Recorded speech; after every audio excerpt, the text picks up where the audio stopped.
اور عافیت اور سکون آف لائن رہنے میں، جتنے زیادہ آف لائن رہو اتنا آدمی جو ہے مطمئن رہتا ہے۔ آن لائن کا زمانہ جو ہے وہ ہے یہ، لیکن اس میں بہت دشواریاں ہیں اور بہت لوائقات ہیں۔ آن لائن کی وجہ سے فوراً پکڑا جاتا ہے کسی ضرورت کی وجہ سے، یا بچے نے واٹس ایپ کھولا اور دیکھا، ہم سو گئے ہیں 12:30 کو 12:30، وہ اویس یا احمد دیکھتا ہے تو وہاں کو دکھ رہا ہے کہ آن لائن ہے تو فون کرتا ہے کہ آپ کو آن لائن دیکھا، بھائی میں آن لائن نہیں، میں تو آف لائن ہوں، سو گیا ہوں۔ کہا نہیں کرتے ہیں 1:45 کو فون، لیکن دیکھا کہ آن لائن ہے تو جاگتے ہوں گے۔ تو یہ آن لائن کی پریشانی ہے، دیکھو آف لائن ہو تو کوئی مسئلہ ہی نہیں۔ تو ایک ایسا شخص جو اپنی طبعی اور فطری اعتبار سے انتہائی باحیا، آپ علیہ الصلوۃ والسلام کے بارے میں شمائل میں ہے کہ ایسی شرم اور ایسی حیا جیسے نئی نئی دلہن کی ہوتی ہے، تو بہت کم گو حیا کی وجہ سے بہت زیادہ نہ بولنے، پھر وہ احادیث آپ کہہ رہے ہیں تو حدیث تو وہ ہے جو نبی کی زبان سے نکلی ہے، تو نبی اکرم صلی اللہ علیہ وسلم کی نبوت کا زمانہ شروع ہوا 40 سال کے بعد، اس کے بعد 23 سال آپ کا زمانہ نبوت ہے، تو 23 سال کے عرصے میں پھر آدمی جو ہے وہ اپنی فطرت کے اعتبار سے کم گو ہے، زیادہ نہیں بولتا ہے، پھر اس کی جو زندگی کے حالات ہیں وہ دیکھے جائے تو وہ بہت ساری ایسی چیزوں سے بھرپور ہیں جو آدمی کو سکون کا سانس نہیں لینے دیتی، تو وہ اطمینان سے بیٹھ کر جو ہے وہ اس طرح لاک ڈاؤن ہو پھر بھی اطمینان سے سبق دے، اور آن لائن اور اس پر بھی دے۔ ایسے حالات وہاں نہیں تھے، جنگوں کا زمانہ، مسلسل جنگیں اور مخالفتیں، دشمنوں کی سازشیں، پھر گھریلو اعتبار سے دیکھا جائے تو 11 بیویاں، اور آپ کی عبادت کا معمول دیکھا گیا تو رات رات بھر تو آپ تہجد میں مشغول ہیں، قیام اللیل میں ہیں، تو اتنا وقت ہی کہاں بچا ہے کہ اتنی ساری باتیں کہہ دیں۔ اور آپ تو پورے دیر کے دیر لا رہے ہیں، بخاری کی 2 جلدیں ہیں، مسلم کی 2 جلدیں ہیں، اور ترمذی کی اور ابو داؤد اتنی موٹی ہے کہ دیکھنے والا طالب علم شروع میں سمجھتا ہے کہ یہ شعبان تک ختم کیسے ہوگی۔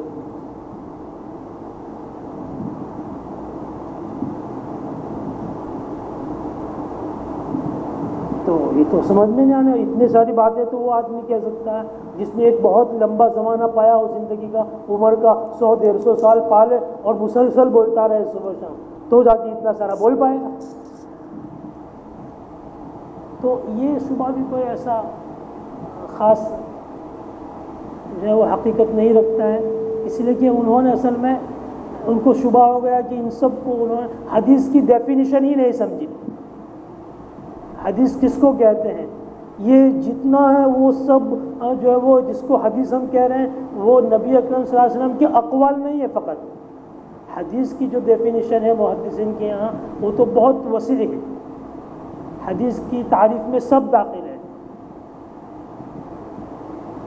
اقوال رسول، حضور نے جو باتیں فرمائی وہ حضور نے جو عمل کیا، اعمال رسول، عمل رسول، وہ حدیث کی تعریفی جو کی جاتی ہے اس میں یوں کہا جاتا ہے کہ ما اضیف الی النبی صلی اللہ علیہ وسلم من قول او عمل، جو حضور کی طرف منسوب کیا گیا قول یا عمل یا تقریر، وہ بھی حدیث ہے کہ حضور نے فرمایا بھی نہیں، حضور نے کیا بھی نہیں، لیکن حضور کی موجودگی میں ان کے سامنے کوئی عمل کیا گیا امتی کی طرف سے اور اس پر حضور نے برقرار رکھا، تقریر رسول، تو یہ بھی حدیث ہے۔ بلکہ محدثین کے ہاں اس کے دائرے میں شمائل بھی داخل ہے، وہ بھی حدیث ہے۔ آپ علیہ الصلوۃ والسلام کے جو ہے وہ عادات شریفہ اور آپ کی زندگی کا پورا نمونہ، آپ کیسے بیٹھتے تھے، کیسے کھاتے تھے، کس طرح کپڑا اوڑھتے تھے، پہنتے تھے، بستر پر کیسے، یہ سب بھی شمائل میں ہے، وہ سب بھی حدیث ہے۔ بلکہ متقدمین اور شروع میں محدثین کے ہاں نبی اکرم صلی اللہ علیہ وسلم کے ساتھ صحابہ کے اقوال بھی حدیث کے دائرے میں داخل تھے، بعد میں ان کو آثار کے نام سے الگ کیا گیا۔ اسے ابتدائی جو کتب حدیث ہے مصنف عبد الرزاق وغیرہ، ان میں اقوال صحابہ داخل ہے، اقوال تابعین تک شامل ہے۔ تو حضور نے فرمایا وہ بھی حدیث، حضور نے کوئی عمل کیا وہ بھی حدیث، حضور کے سامنے جو اعمال کیے گئے حضور نے اس پر نکیر نہیں فرمائی بلکہ اس کو برقرار رکھا، تو یہ بھی شریعت بن گئی، یہ بھی حدیث۔ صحابی نے کوئی بات فرمائی وہ بھی حدیث۔ حضور کے اخلاق مبارکہ کا جو ذکر ہے، آپ کی حیات مبارکہ کا جو ذکر، بلکہ آپ کے حلیہ شریفہ اور آپ کی جسمانی قد و قامت کا جو منظر اور جو حال صحابہ کرام نے بیان کیا ہے، آپ کا چہرے مبارک ایسا تھا، آپ کے بال مبارک ایسے تھے، آپ کی داڑھی میں کتنے بال سفید تھے، اتنے بال سفید تھے، آخری عمر میں آپ اس طرح چلتے تھے، اس طرح اترتے، یہ سب حدیث، ان سب کو حدیث کے دائرے میں لایا گیا۔ اور ایسا نہیں ہے کہ بخاری شریف کی 2 جلدوں میں جو روایتیں ہیں، پھر مسلم کی 2 جلدوں میں اس کے علاوہ ہے، ترمذی میں اس کے علاوہ نہیں، وہی سب روایتیں یہاں بھی ہے، وہی وہاں بھی ہے، تکرار ہے سب جگہ، تھوڑا تھوڑا فرق کے ساتھ، کچھ روایتیں نہیں ہیں، کچھ روایتیں ان کی ہے۔ پھر جو باتیں صحابی نے نقل کی جس کو ہم حدیث کہہ رہے ہیں، اور کتابیں اس کی وجہ سے مجلدات کے مجلدات ہیں، تو آپ یہ سمجھ رہے ہیں کہ سب حدیثیں کیسے بولی گئی؟ نہیں، وہ حدیثیں پڑھنے سے معلوم ہوگا کہ جو روایتیں مجلدات میں جمع کی گئی ہیں، ان میں روایت کے نقل کیے جانے میں جو سلسلے ہیں، نبی اکرم صلی اللہ علیہ وسلم سے جس صحابی نے لیا، پھر ان سے تابعی نے لیا، پھر نیچے یہاں تک وہ صاحب کتاب تک جو ہیں راوی کے سلسلے 4 یا 5 یا 6 راوی یا 7 راوی، وہ سب کو بھی وہ صاحب کتاب نے کتاب میں لیا ہے کہ میں نے فلاں سے سنا، اس نے فلاں سے، اس نے فلاں سے، اس نے فلاں سے، اس نے صحابی سے، اس نے نبی اکرم صلی اللہ علیہ وسلم سے، تو وہ سب راویوں کا نام بھی اس میں مجلدات میں حدیث کے ساتھ ذکر کیا جاتا ہے، جس کو ہم سلسلے سند کہتے ہیں۔ پھر اس میں وہ راوی نقل کرنے والا صاحب کتاب یا بیچ والے جو راوی ہیں، وہ فقط جن سے لیتے ہیں اپنے شیخ سے، ان کا نام نہیں ذکر کرتے، کبھی اس کی کنیت بھی لاتے ہیں اور نام بھی ساتھ میں ذکر کرتے ہیں، کبھی اس کی وطنی نسبت یا قبیلے کی نسبت بھی ساتھ میں لائی جاتی ہے اور ایک لمبا نام ہو جاتا ہے۔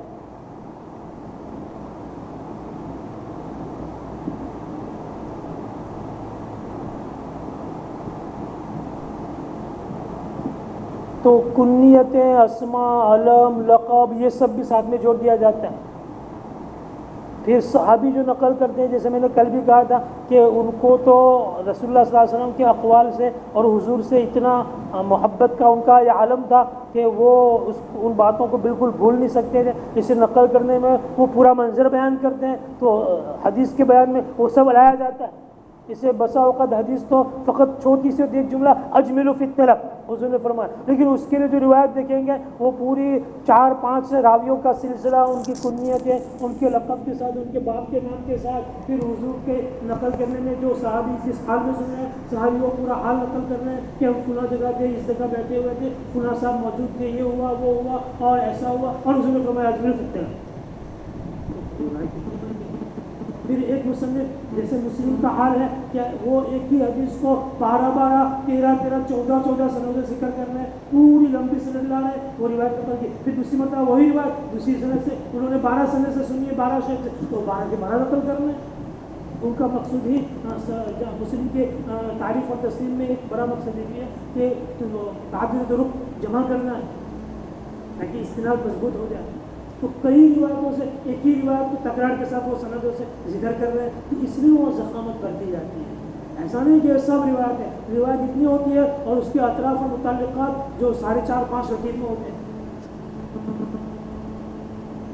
تو یہ سب چیزیں سامنے ہو تو اب کچھ چھات چھتا کے اگر وہ روایتیں لی جائیں تو پورے ذخیرے میں کتنی ہوگی؟ 4-5 زیادہ رہ جائیں گے۔ اس لیے یہ بڑی بڑی چیزیں دیکھتے ہیں نا کہ اتنا سارا کیسے حضور نے فرما دیا مختصر مدت میں، اتنا سارا جو فرمایا گیا نہیں ہے، اس میں بہت سارے اعمال کے قبیل سے ہیں، بہت سارے جو ہے وہ تقریرات کے قبیل سے ہیں، شمائل کے قبیل سے ہیں، پھر اس میں راویوں کے نام ہیں، راویوں کی کنیتیں ہیں، ان کے جو ہے وہ وطن اور قبیلے کا ذکر ہے، اور پورا منظر موجود ہے، صحابی اپنا حال بیان کرتے ہیں۔ ان سب کی وجہ سے ضخامت بڑھتی ہے۔ تو حدیث کا فقط لفظ بول کر کیوں کہہ کہ حدیث معتبر نہیں، اس لیے کہ اتنی ساری حدیث نہیں، حدیث تو اپنے مفہوم میں وسعت رکھتی ہے، یہ پوری اس کی ڈیفینیشن سامنے ہو تو پھر یہ سب باتیں اور شبہات ختم ہو جائیں گی۔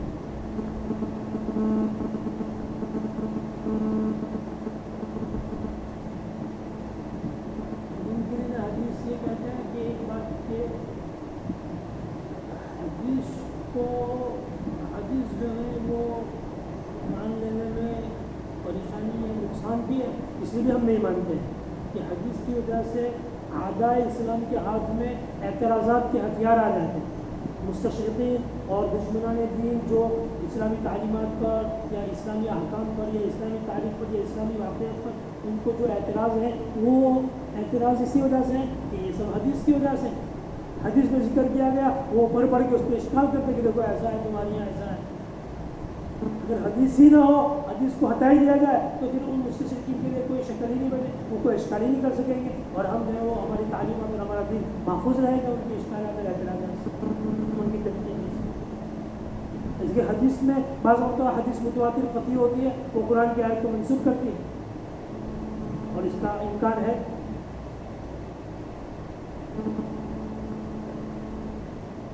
تو اب فوراً مستشرقین اشکال کریں گے کہ تم قرآن کے جو قرآن آسمانی کتاب قرآن جو ہے محفوظ ہو تو قرآن جو منسوخ ہو گیا.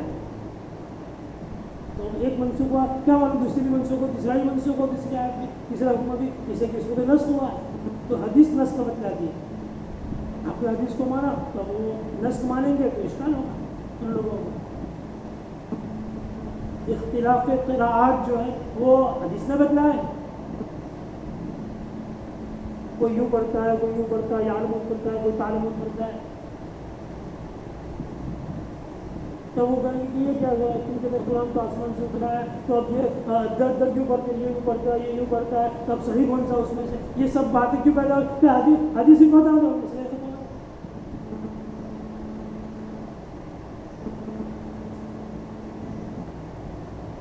حدیث کے ذخیرے سے معلوم ہوا کہ حضرت عائشہ میں حضرت علی میں جنگ ہوئی. یہ کیسے لوگ ہیں اہل بیت نبوت اور گھر کے افراد, حضور کے داماد ہے, حضور کے لوگ ہیں اور لڑ رہے ہیں, آپس میں جنگیں ہو رہی ہیں. تو حدیث سے معلوم ہوا, حدیث بھی بتا دو کہ گڑبڑی نہ ہو. کیا وہ تو مانتے ہیں بھائی, ان کو کوئی مانتا نہیں, اس لیے کیا معلوم کیا ہے.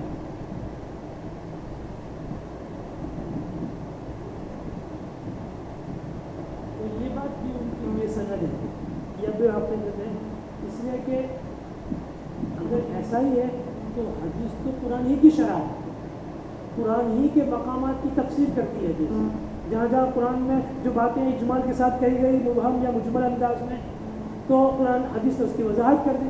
تو اشکال اگر ان کو لے کر آپ کریں گے تو یہ دھیمے دھیمے پہنچے گا قرآن تک ہی, لیکن یہ حدیث قرآن ہی کی شرح ہے, قرآن کی تفسیر ہے. تو حدیث پر اشکال ہے تو حدیث قرآن کی تفسیر کرتا ہے, تو وہ اشکال قرآن کی طرف متوجہ ہوگا, اللہ تعالیٰ پر متوجہ ہوگا. پھر آپ قرآن پر اشکال کریں گے.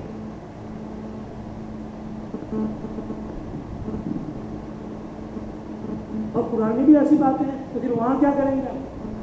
قرآن نے کہا ان الذین جاؤ بالعفک, عائشہ کے بارے میں کہ واقعہ عفک ہوا اور تہمت کا واقعہ عائشہ پر لگا ہے, قرآن نے ذکر کیا. وما کان لنبی ان یقول, پیغمبر خیانت نہیں کرتا ہے تو خیانت کا ذکر تو پیغمبر کی طرح منسوخ کرتے ہوئے قرآن ذکر کرتا ہے. تو اب کیا کریں گے. معلوم ہے کہ یہ بات نہیں ہے. یہ سب باتیں جو آپ کہہ رہے ہیں کہ دشمن اس کی وجہ سے اشکال کرتا ہے, مستشرقین کو ہتھیار فراہم ہوتے ہیں اور وہ اعتراضات اس کے ذریعے کر رہے ہیں, اس لیے ان کو ہوگا نہیں. یہ اصل میں کسی واقعے کی صحیح توجیہ آپ نہیں کر پاتے ہیں, اس لیے آپ ایسے اشکال کرتے ہیں. اس لیے یہ باتیں قرآن پر بھی متوجہ ہوں گی تو قرآن میں کیا کہیں گے آپ, آپ توجیہ کرتے ہیں تو وہی توجیہ قرآن حدیث میں بھی کی جائے. اس لیے احادیث کی وجہ سے ان لوگوں پر کوئی اشکال ہو جائے یا ہماری تعلیمات اسلامیہ کی چھبی خراب ہو رہی ہو, حدیث ماننے سے ایسا نہیں ہے, بلکہ اس کی وجہ سے تو اور اس کی تفسیر ہو جاتی ہے اور وضاحت ہو جاتی ہے. تو جو چھبی خراب ہونے کا احتمال ہوتا وہ ختم ہو کر ازالہ ہو کر اور سنور جاتا ہے. قرآن نے کہا پیغمبر خیانت نہیں کرتا, تو حدیث میں ہوگی تو پتہ ہی چلے گا. حدیث میں پتہ کر کے وضاحت کر کے بتلایا کہ بھائی خیانت کا معاملہ کیا تھا, کیوں قرآن نے ایسا کہا, تو قرآن کی وضاحت حدیث میں کر دی کہ بھائی ایسا ایسا ہوا. تو اس سے تو اور واضح ہو گیا کہ پیغمبر اپنی دعوت کے میدان میں, اپنی دعوت کے کام میں اور اپنی علو ہمتی میں اس قدر عالی تھا کہ اس کو ایسے ایسے جو ہے وہ اپنے اوپر الزامات بھی برداشت کرنے پڑے, تب بھی وہ پیچھے نہیں ہٹا اسلام کے لیے. کہ لوگوں نے آپ کی طرف خیانت تک منسوخ کی, پھر بھی وہ استعفیٰ دے کر چلا گیا کہ مجھ کو ایسا الزام لگا میں نماز نہیں پڑھاؤں گا, نماز نہیں پڑھا تو تمہاری چابی چلا گیا. ایسا کیوں کر رہے ہیں, تمہارے پیغمبر کو خائن کہا تب بھی وہ پیچھے نہیں آتے اور گھر میں گھس کر نہیں چلے گا کہ میں نے آپ کام نہیں کروں گا, دعوت کا یا میں تم کو نہیں سکھاؤں گا, مجھ پر خیانت کا الزام کو لگا دیا. اس والے پیغمبر تو یہی ہے, پھر کیوں آپ استعفیٰ دے کر چلا جائے کہ میں نہیں پڑھاتا ہوں. لاکھ خیانت کی تہمت لگائے، لاکھ کو یہ کہے کہ چندے کے پیسے کھا گئے، یا تم نے ایسا کر لیا، یا تم نے ایسا کر لیا، ایک بھی کہیں گے کہ کچھ بھی کہو میں امامت چھوڑنے والا نہیں ہوں، میں یہی رہوں گا اور آپ لوگوں کو بتلاتا ہی رہوں گا۔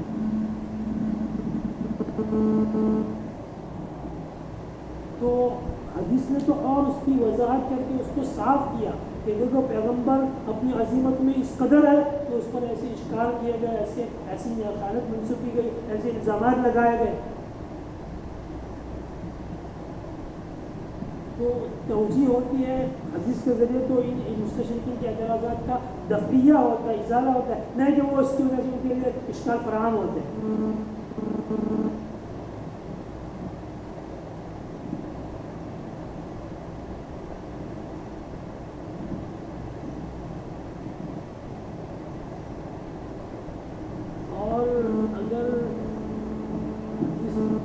مان لے کہ نبی چلو ہم نقل حدیث کو نہ کرتے، حدیث نہ لاتے، حدیث کو ختم کر دیتے تاکہ اشکال، تب بھی دنیا میں تاریخیں لکھی گئی ہیں تو انہی سب واقعات کا علم تاریخ کے ذریعے بھی لوگوں کو ہو جاتا تو اور ان کو اشکال ہو کہ دیکھو یہ تو سب مورخین نے بتلا، انہوں نے سب چھپا رکھا ہے آپ کے پولم پول سے۔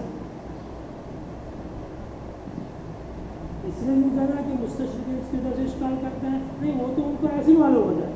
حدیث نے تو اور وضاحت سے پختگی کے ساتھ بیان کر دیا، تاریخی روایتیں بھی اتنی معتبر نہیں ہے، حدیث کی روایتیں تو بالکل چھان پھٹک کر کے اس پر جو ہے وہ معیار پر لا کر اس کو ہنگال کر کے نکال کر کے صاف کر کے بیان کیا گیا ہے، تو اور سند پختہ ہو گئی ہماری کہ ہم نے کچھ چھپایا نہیں، سب دودھ کا دودھ پانی کا پانی، ہماری تاریخ، ہماری پوری اسلامی شریعت، اسلامی تعلیمات سب سامنے، کوئی بات نہیں چھپائی گئی اور یہاں کچھ مستور نہیں ہے۔ اسی کے بعد میں لوگوں نے یہ سب باتیں بیان کی ہے تو وہ تو وہیں سے معلوم کر کے اور ان کے لیے اور کبھی اشکال ہو جائے گا۔ اسے یہ علاج نہیں ہے کہ حدیث کا انکار کر دیا جائے۔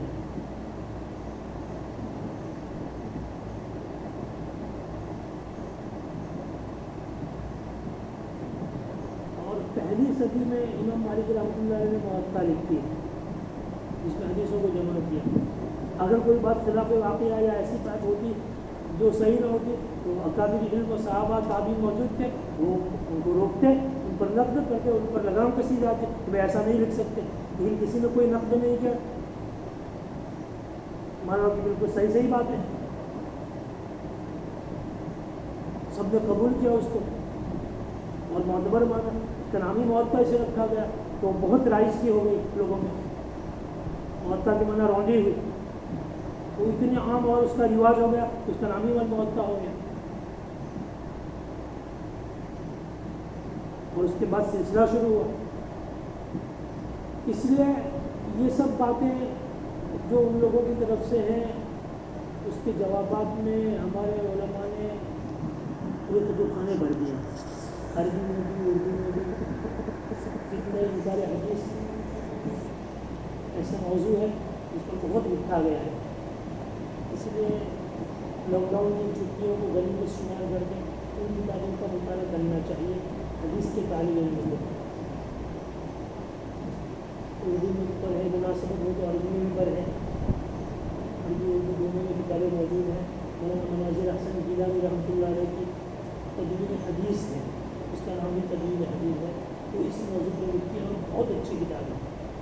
ہمارے بعض سلف اور اکابر علماء ایسا کہتے ہیں کہ دور حدیث میں آنے سے پہلے مشکل ختم ہونے، بلکہ مشکل شروع کرنے سے پہلے ہی طالب علموں کو تدوین حدیث کا مطالعہ کم سے کم کر لینا چاہیے۔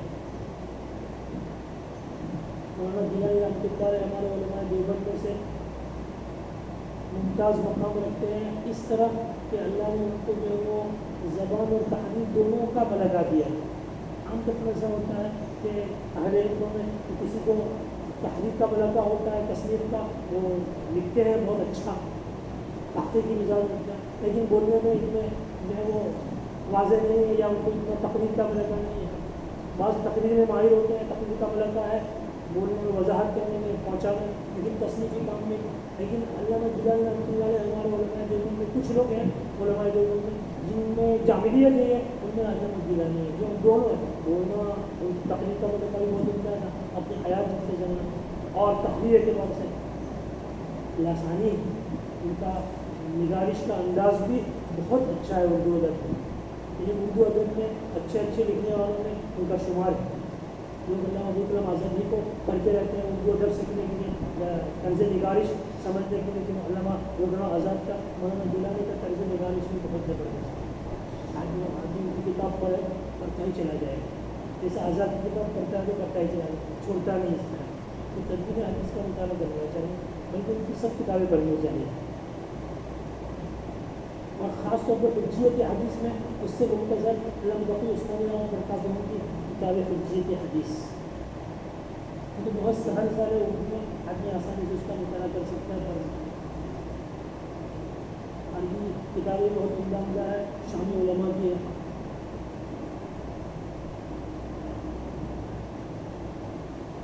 علامہ مصطفیٰ سباہی کی ہے السنت و مکانتها فی التشریع الاسلامی، انیس سو 19 پر. یہ فتنہ 13ویں صدی میں، پچھلی صدی میں بھی کافی دشمنوں کی طرف سے برپا کیا گیا انکار حدیث پر. پھر دوبارہ شروع صدیوں میں ایسا ہوا تھا کہ بیچ میں خالی رہا، پھر پچھلی صدی میں ہوا. اس لیے اس پر 100 سال پہلے تو علماء اہل حق اور محدثین کی بہت ساری کتابیں تھیں، اور پھر اس کی تلخیص اور اس کی تشریحات اور تفصیلات بعد میں بھی آتی رہی. اس لیے اور اب بھی ہے، اس لیے اس سلسلے میں آدمی کو اس کا مطالعہ رکھنا چاہیے. دروس جو ہوتے ہیں اسباق حدیث، ان میں جو ہے وہ مختصر طور پر باتیں پیش کی جاتی ہیں، چھانی چھٹائی بھی مختصر ملخص ہوتی ہے، لیکن مطالعہ آدمی کو اپنے اعتبار سے وقت نکال کر کرنا چاہیے. طویل بحث اس کی پورے جو ہے احاطے کے ساتھ لکھا جاتا ہے کتابوں میں، تو اس کی تمام مقدمات وغیرہ، تو آدمی جب پڑھے گا تو اس کو کوئی استظار ہوگا، اس میں اس کو یاد رہ ہی جائے. تو قرآن اور حدیث ہے، اور فرقہ اس کے نتیجے میں حدیث پر یہ اشکالات تھے، اتنے انکار حدیث جو پیدا ہوا اس کے ذمے میں، اور اس کے لیے ہمارے علماء نے کام کیا ہے. طالب علم اس کے لیے اپنے آپ کو فارغ کر لیں، اور اللہ تعالیٰ نے ہی فارغ کر دیا ہے. میری چھٹی میں ابھی 2 بڑا اسباق شروع ہوا، اس سے پہلے میں سب کو پڑھ لوں. علم حدیث بہت مخدوم علم ہے، اس کی سب سے زیادہ خدمت کی گئی ہے، اور وہ مستحب ہے. قرآن مجید تو ہے، اللہ تعالیٰ نے اس کو ذکر حافظ حفاظت کی بنا دی ہے، اور وہ تو ہے ثقہ اور تواتر کے ساتھ ثابت. حدیث کے لیے اللہ نے جو ہے ایسے افراد ہر زمانے میں پیدا کیا، اور شروع میں تقدیم کے زمانے میں ایسے زبردست حافظے والے کہ انہوں نے حدیث کے ہر مرحلے سے خدمت کی. اس لیے علوم حدیث کی بہت ساری انواع ہیں. اس کی جو کتابیں لکھی گئی اس میں اس کی بھی مختلف انواع ہیں، الگ الگ مرحلے سے الگ الگ انداز میں کتابیں تصنیف کی گئی ہیں. ہمارے سامنے جو ہے وہ جامع ترمذی، اس کا نام جامع ہے، وہ بھی انواع مصنفات میں سے ایک نوع ہے. حدیث کی جو مصنفات ہیں وہ مختلف نوع کی ہیں. جیسے محدثین لکھتے ہیں کہ جتنا بھی کتابیں لکھی گئی ہے شروع سے اب تک، ان میں جو ہے وہ حدیث کی ایک نوع پہلی جو ہے وہ جوامع کہلاتی ہے. ترمذی اسی میں سے جامع ترمذی. جامع اور جوامع، سب سے پہلے جامع معمر بن راشد ہے. محمد بن راشد محدث عظیم ہے، یمنی. سفیان بن عیینہ کی بھی جامع تھی. یہ دونوں نایاب ہیں. اور اس کے بعد تیسری جامع عبدالرزاق، جن کو اب مصنف عبدالرزاق کہا جاتا ہے، چھپی ہوئی ہے. اور چوتھے نمبر پر امام بخاری رحمۃ اللہ علیہ کی جامع بخاری. نام تو برا لمبا ہے، الجامع المسند المختصر، لیکن جامع سے مشہور ہے. امام ترمذی کی جامع، یہ بھی جوامع میں داخل ہے. جوامع اور جامع کتب حدیث میں وہ کتابیں کہلاتی ہیں کہ جن میں حدیث میں نبی اکرم صلی اللہ علیہ وسلم کی جتنی حدیثیں ہیں ان میں جو الگ الگ عنوان کی حدیثیں ہیں، الگ الگ مضمون کی، تو مصنف محدثین کہتے ہیں کہ 8 قسم کے مضامین روایتوں میں ہوتے ہیں. حضور کے کلام میں الگ الگ موضوع، الگ الگ مضمون جو ہوتے ہیں وہ کل 8 طرح کے نکالے گئے ہیں کہ وہ حدیثیں ان میں سے کسی ایک میں ہوتی ہیں. تو وہ 8 مضامین کی روایتیں اگر کوئی مصنف محدث اپنی کتاب میں جمع کرے روایتوں کو، تو وہ کتاب جامع کہلاتی ہے محدثین کی اصطلاح میں. وہ 8 مضمون کو اس طرح کسی نے جمع کیا ہے. سیر، آداب، تفسیر، یعنی سیر کی جو حدیثیں، غزوات اور جہاد اور آداب کے قبیل سے جو روایتیں ہیں، حضور سے نشست و برخاست، طعام، مشروب، کھانا پینا، پہننا، لباس، ابواب العقیمہ، ابواب اللباس، ابواب الاشربہ، تفسیری روایتیں، قرآن مجید کی جو روایت ہے، قرآن مجید کا آگے جو تفسیر حضور نے فرمائی ہے، عقائد کی باتیں نبی اکرم صلی اللہ علیہ وسلم نے جو بیان کی ہے، جو بنیاد ہے، ایمان، الحشر نشر قیامت، تو سیرت کی روایتیں، آداب کی روایتیں، تفسیر کی روایتیں، عقائد کی روایتیں، فتن کی روایتیں، آئندہ پیش آنے والے فتنے اور واقعات جو حضور نے اپنے زمانے میں پیشگوئی کے طور پر ذکر فرما دی، قیامت کی نشانیاں بتلائی جس کو اشراط الساعہ کہتے ہیں، اشراط، اور احکام شریعت، نماز، روزہ، زکوٰۃ وغیرہ کے بیان کیے، اور مناقب کے حضور نے بیان کیے، فضائل، اعمال کے فضائل اور اشخاص کی بھی فضائل، اللہ کے صحابہ کرام کی فضیلتیں بتلائی، صدیق اکبر کی منقبت، عمر فاروق کا مقام، تو یہ سب روایتیں جس میں جمع کر دی جائیں وہ کتاب جامع کہلاتی ہے۔ امام بخاری کی کتاب صحیح بخاری جامع ہے۔ سنن صحاح ستہ جو ہمارے یہاں داخلی نصاب ہے اور پڑھائی جاتی ہے عام طور پر، کتب حدیث تو بے شمار ہیں لیکن مدارس میں اس کو پڑھا، ان میں ترمذی اور بخاری کے جامع ہونے پر سب کا اتفاق۔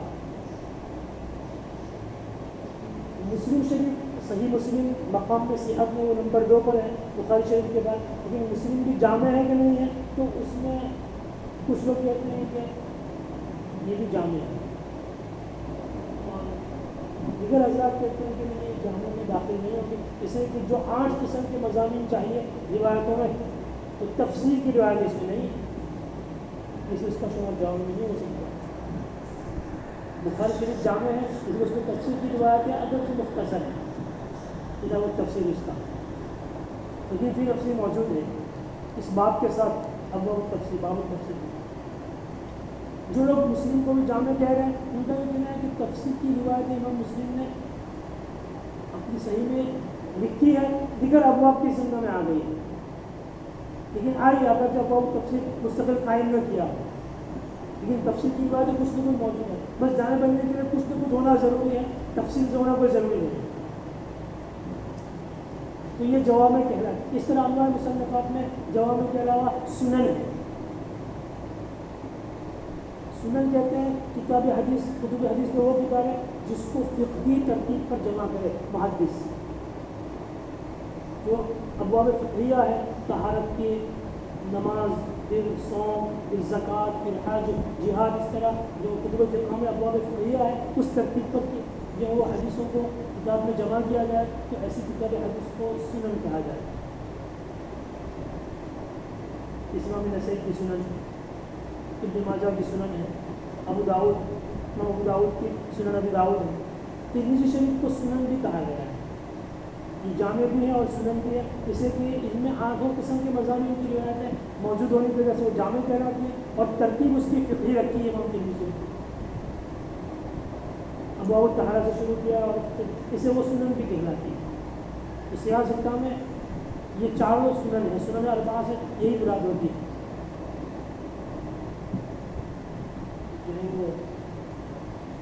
ابن ماجہ کی سنن، ابو داؤد کی سنن، نسائی کی سنن اور امام ترمذی کی سنن، وہ صحیحین ہے، امام بخاری امام مسلم کی کتاب ہے، صحیح ہے، اور یہ سنن اربعہ کل ملا کے صحاح ستہ ہے۔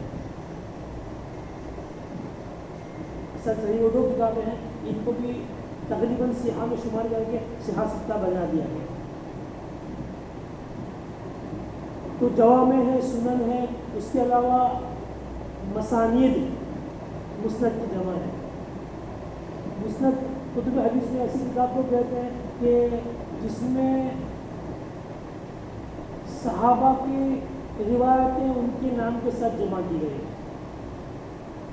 ابو بکر کی روایتیں، حضرت عثمان کی روایتیں، عمر خطاب کی روایتیں، ترتیب بہت سے لوگ اس میں ان کو تعجب ترتیب پر جمع کرتے ہیں، الف سے جو صحابہ کے نام شروع ہوتے ہیں وہ پہلے پھر با سے، پھر تا سے، اس طرح ترتیب رکھتے ہیں۔ بعض لوگ سابقیت فی الاسلام کی ترتیب کو ملحوظ رکھتے ہیں، سب سے پہلے جو مسلمان ہوا صحابی اس کی روایتیں پہلے، پھر اس کے بعد جو جس طرح اسلام میں آنے کی ترتیب رہی اسی ترتیب سے۔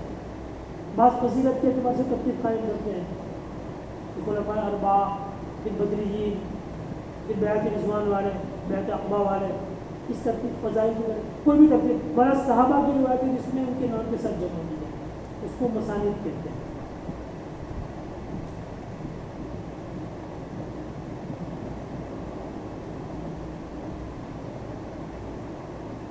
مسند ابی اعلیٰ ہے، ابو داؤد طیالسی کی مسند ہے اور بہت مشہور مسند احمد ہے، جتنی جلدوں میں 7.5 لاکھ احادیث میں سے 40,000 احادیث کا انتخاب امام احمد نے کیا اور مسند احمد میں جمع کیا۔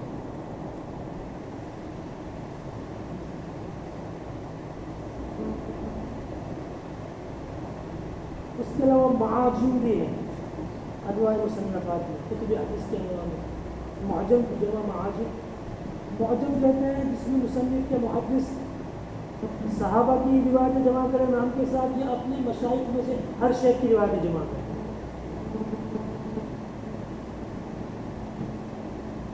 گویا مسانید اور معاجم میں وہ خصوص قدرت کی نسبت ہے۔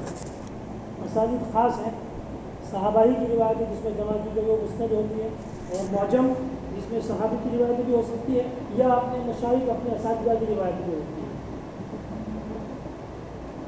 مشہور ہے ہمارے یہاں امام طبرانی کی معاجم ثلاثہ،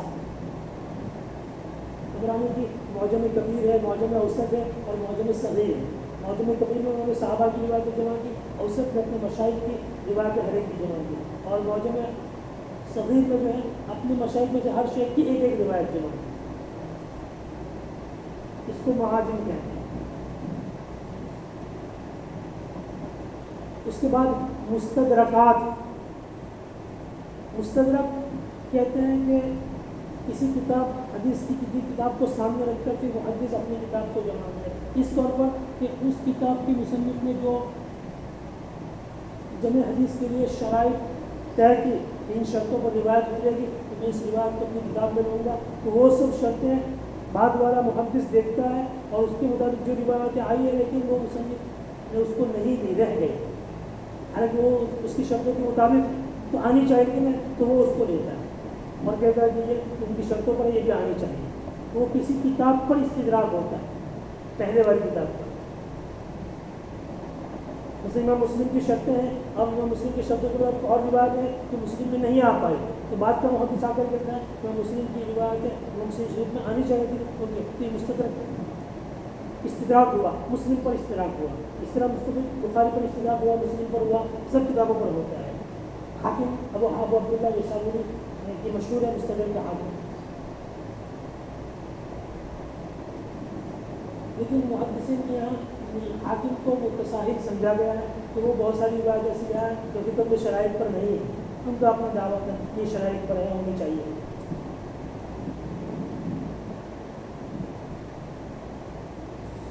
ایک ہے مستخرج، یہ بھی کسی کتاب کو سامنے رکھ کر کہ محدث کی کتاب ہے تو اس میں جو روایتیں ہیں آدمی بعد والا محدث اس روایت کو دوسری سند سے لے آتا ہے، اپنی کتاب میں وہ سند نہ ہو، یعنی اس شیخ کا واسطہ ہو، تو استخراج کیا اس نے۔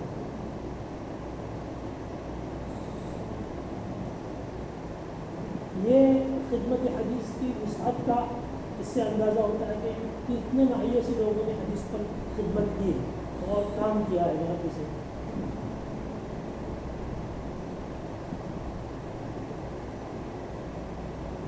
اس کے بعد تجوید ہوتی ہے، تجوید کا مطلب ہوتا ہے بعد میں کوئی محدث آتا ہے تو کہ حدیثوں کو فقط جو ہے وہ راویوں کو حذف کر کے صحابی کے نام کے ساتھ جمع کر دیتا ہے، ابی ہریرہ اور صحابی کی روایت ہے اور مدرج کر دیا، یعنی اوپر کے سلسلے سند کو ختم کر دیا۔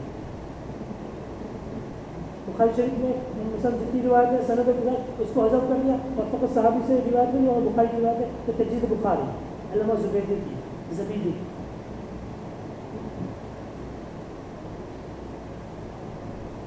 تخریج بھی ہوتی ہے کتب حدیث میں، تخریجات، کوئی کتاب ہے جس میں جو بغیر حوالے کے معلق روایتیں ہیں، بے حوالہ ہیں، تو بعد والا محدث آتا ہے اور ان سب کو باحوالہ کر دیتا ہے کہ یہ فلاں کتاب کی حدیث ہے، یہ فلاں محدث کی کتاب میں نہیں ہے، تو اس کو تخریج کہا جاتا ہے۔ جیسے ہدایت شریف ہے، ہدایت شریف میں جتنی روایت امام صاحب ہدایت نے نقل کیے بدور دلیل کے، اس کی سندیں نہیں ہیں، بھی حوالہ ہے، حوالہ بھی نہیں ہے. تو بعد میں لوگ آئے جسے نصب الرایا ہے کی تخریج حافظ ہدایت علامہ زیلعی آئے، انہوں نے ہدایت کے حدیث سے سب جو ہے وہ تخریج کی اور اس کو منسوخ کیا کہ یہ وہاں سے ہے، یہ وہاں سے ہے، یہ فلاں کتاب میں فلاں کتاب ہے. ابن حجر نے بھی جو ہے تخریج کیا ہے احادیث ہدایت الدرایا.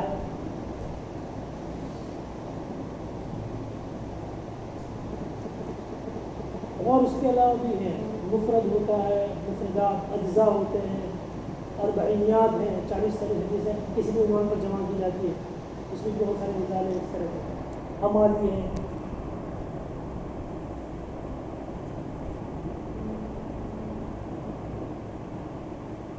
تو ہماری کتاب جو ہے وہ جوامع میں سے بھی ہے اور سنن میں سے بھی ہے. جامع ترمذی بھی کہا جاتا ہے اس کو، سنن ترمذی بھی کہا جا سکتا ہے. اسی لیے اس میں دونوں باتیں ہیں، اس کی ترتیب فقہی ترتیب ہے، اس کے سنن ہے، اور اس میں آٹھوں قسم کی روایتیں جو جامع کے لیے شرط ہے وہ بھی امام ترمذی نے جمع کی ہے، اسی لیے جامع بھی. اور اس میں ہمارے پاس جو ہے وہ جلد ثانی والا حصہ ہے جو ابواب الاطعمہ سے شروع ہوتا ہے. یہ جو جلد اول اور جلد ثانی کی تقسیم ہے وہ معلوم ہونا چاہیے کہ امام ترمذی کی تقسیم نہیں ہے. امام ترمذی نے جامع لکھی تو اس کو اس طرح تقسیم کر کے نہیں لکھی کہ جلد اول لکھی اور جلد ثانی، یہ تو پوری ایک ہی کتاب جامع لکھی، جامع ترمذی لکھتے تھے. یہ بعد کے لوگوں نے درس و تدریس میں سہولت پیدا کرنے کے لیے اس میں تقسیم کر دیا کہ ترمذی اول ترمذی ثانی، تاکہ آسانی سے اس کو جو آدمی پڑھائے الگ الگ اور سال بھر میں پوری ہو سکے. ایک ہی استاد پڑھائے گا تو سال بھر وقت کم پڑے گا تو بھی دو کریں گے، یا مہینے زیادہ تو نہیں پڑیں گے تو تقسیم ہو جائے گی. اس لیے بات کی لوگوں کو اس لیے عرب میں جو کتابیں حدیث کی چھپ رہی ہے، ترمذی شریف بھی چھپتی ہے، تو اس میں دو نہیں کبھی 4 جلدوں میں چھپتی ہے ترمذی، کبھی 5 میں بھی چھپتی ہے، چھوٹی چھوٹی آسانی کے لیے اٹھانے میں سہولت ہے، اس لیے زیادہ حصے کر دیے جاتے ہیں، کہیں سے کاٹ کے الگ جلد بنا دی جاتی ہے. تو یہ مصنف کی تقسیم نہیں ہے. جو پرانی چلی آ رہی ہے مشہور یہ بھی بعد والوں کی اول ثانی، تو یہ تقسیم بھی اتنی اچھی نہیں ہے. تقسیم کرنے والوں بھی تقسیم میں تھوڑا زیادہ لحاظ کرنا چاہیے گا. وہ جلد ثانی شروع کر دی ابواب الاطعمہ سے، حالانکہ اس کو شروع کرنا چاہیے ابواب اللباس سے، جو اس سے پہلے اول کے آخر میں رہ گیا.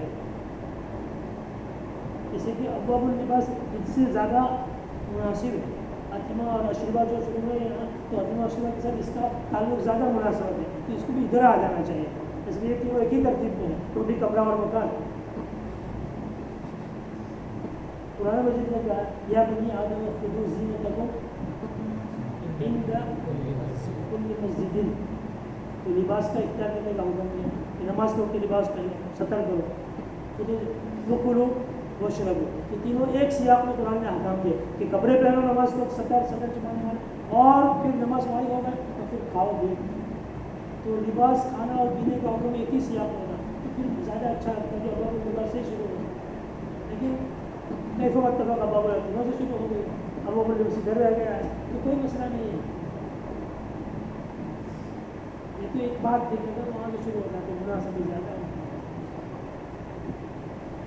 تو شروعات ابواب الاطعمہ سے ہونے والی ہے. ایک اعتبار سے شروعات بھی اچھی ہے، اس لیے کہ کسی کام کو شروع کرنے میں آدمی کو بڑی دقت اور دشواری محسوس ہوتی ہے، تو شروع میں ایسا ہونا چاہیے کہ جو اس کے لیے تسہیل پیدا کرنے والا ہو اور کام میں رغبت پیدا کرنے والا ہو. تو پہلا ہی باب اطعمہ کا ہے تو طالب حدیث کے لیے بھی اور دورے کے طلباء کے لیے بھی بڑی سہولت ہو جائے گی، اور فوراً وہ سبق میں آئیں جو کھانے کی باتیں سن لیتے ہیں تو دلچسپی رہتی ہے. چاہے پھر بعد میں آئے کہ زہد ہے اور بھوکا بھی رہنا چاہیے اور رات میں جاگنا بھی چاہیے، وہ آدمی آئے گا زہد کی بات ہے، لیکن پہلے کھانے کی بات سے شروع کرنا چاہیے. شریعت بھی اس کا لحاظ کرتی ہے، انسانی نفسیات ہے کہ اس طرح اس کو لا کے تسہیل پیدا کرنی چاہیے اور رغبت پیدا کرنی چاہیے، اس کے لیے آسان ہو جائے. رمضان جو ہوتا ہے روزہ کھانا پینا اور آدمی بیوی سے رک جائے اور سخت گرمی کا موسم اور بھوکا پیاسا رہنا ہے، اور پھر رات اس کی دن میں سیام ہے رات میں قیام ہے، قیام وقت کے مسلم ہے فرض نہیں ہے، لیکن رمضان کی راتیں بہت قیمتی ہے اور اللہ تعالیٰ چاہتا ہے کہ رات میں بھی بندہ تھوڑی دیر کے لیے بھی مجھ سے مناجات کر لے. رمضان کی رات میں بندہ مجھ سے تھوڑا تعلق پیدا کرے، میرا نام لے لے، میرا ذکر ہی کر لے، میری تصویر کر لے، میرے ساتھ میری مناجات کر لے. یہ اللہ چاہتے تھا کہ اس کو بخش دیا جائے اور اس کا کام ہو جائے. تو یہ تو فرض ہے، تو فرض تو آدمی کسی کا کر ہی رہتا ہے، فرض ہے رکھنے روزہ رکھنے. وہ سنت اور آپ نے جو بڑی دشواری ہوتی ہے تو سنت ہی ایسے بہت سے لوگ تراویح چھوڑ دیتے ہیں. رات میں سونے تو اٹھنے کے بعد پچھلے پہر کا وقت وہ تو رمضان ویسے ہی سال پر بہت قیمتی ہے پچھلا پہر، اور رمضان کا پچھلا پہر بہت زیادہ قیمتی ہوتا ہے. تو اللہ چاہتا ہے کہ اس وقت میں یہ تھوڑا میرا نام لے لیتے، غفلت میرا پڑا نہیں، سوتا نہیں. تو اس وقت اس کو یوں کہا کہ پچھلے پہر میں اٹھو اور وضو کرو، نماز پڑھو، میرے سامنے کرو گا. اتنے روزے رکھنے دن پر گرمی میں کام کرنا ہے اور تھک گئے تو تھوڑا آرام ہو جائے. اور پچھلے پہر میں نیند اچھی آتی ہے. شروع میں سورج کی گرمی کا اثر رہتا ہے تو 12-1 بجے تک ابھی بھی رات گرم رہتی ہے، پھر خود شروع ہوتی ہے ٹھنڈک میں نیند زیادہ آتی ہے، اچھی آتی ہے.